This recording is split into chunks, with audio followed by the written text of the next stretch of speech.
As we go to heavyweight, our final bout of the day, Vincent Mueller against Dick Marcinelli, the senior out of Sewickley, Pennsylvania. Vincent Mueller, the first time for Columbia wrestling. Mueller, Nick Marcinelli. Heavyweight's been a tough spot for Harvard to come back from. Last year they had the good fortune of having Yaroslav Savkovsky wrestle at heavyweight, the Belarus native who ultimately transferred to Rutgers this season in the Big Ten, but it was somebody who had the most wins for their Ivy League, over 30 wins last season, somebody who had really brought a lot of juice to that room at heavyweight, and he's obviously not with Harvard anymore, and Marcinelli has been in that spot as Mueller's got him in the pogo. Over the senior, Mueller is pushing forward as Mueller, and Mueller gets a three-point takedown, the heavyweight. His first bout of the month, able to get a lead over Marcinelli, who has been the replacement for Slavkovsky, who went to those NCAA tournament, wrestled really well at EIWAs last season for Harvard, transferred out, and Coach Weiss said that Marcinelli was somebody who, well, obviously nobody can fill Yaro's shoes, but somebody who he wants him to be the best version of him and try and mature as well.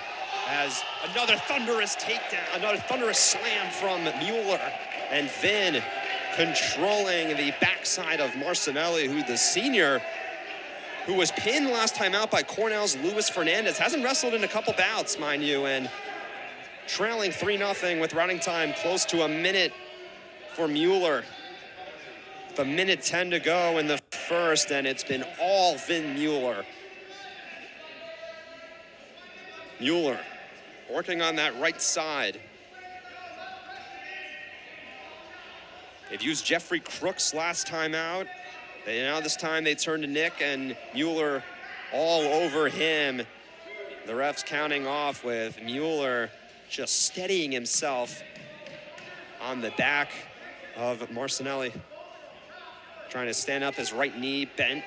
Mueller wrapped around and flattens him again. Running time at a minute and a half, 35 seconds to go. Stalling against Marcinelli for the Crimson, who has not moved and was close to the out of bounds right in front of the stands with 25 seconds to go, and running time nearing a minute 45 in favor of the Lions with Mueller. Would get their third overall dual victory of the year. And Harvard, who only has 2 wins of their 4 road duels, would skid again, would be their 4th straight dual loss as we go out of bounds, and that's how the first period ends. And take a look at the sweep of the leg. Textbook from Mueller over the senior Marcinelli. Vin Mueller on the left, Marcinelli on the right, 3-0 lead. Doesn't matter that he hasn't wrestled in a little bit. He's no rust at all, as Mueller bending over, trying to just fend off the attacks from Marcinelli. Marcinelli readjusts himself, and Mueller bending, diving down, upper body, trying to push forward, and Marcinelli pushing back up again. Locked up, Marcinelli with that mid-back, his right arm hand where Mueller is. Mueller meets him, Mueller gets around. It's a 3-point takedown for Vincent Mueller's 6-0 lead for Columbia at heavyweight. Mueller easily seeing the exposure, able to get the takedowns, and looking for some back points is Mueller. Ref counting off, seeing if he can get a near fall. That's 4 right there. Mueller trying to get the pin on Marcinelli. He gets it, 3rd pin. And that's how the duel concludes. Vincent Mueller with the 3rd pin for Columbia in a duel that also featured a tech fall, and Columbia defeats Harvard. Harvard loses their 5th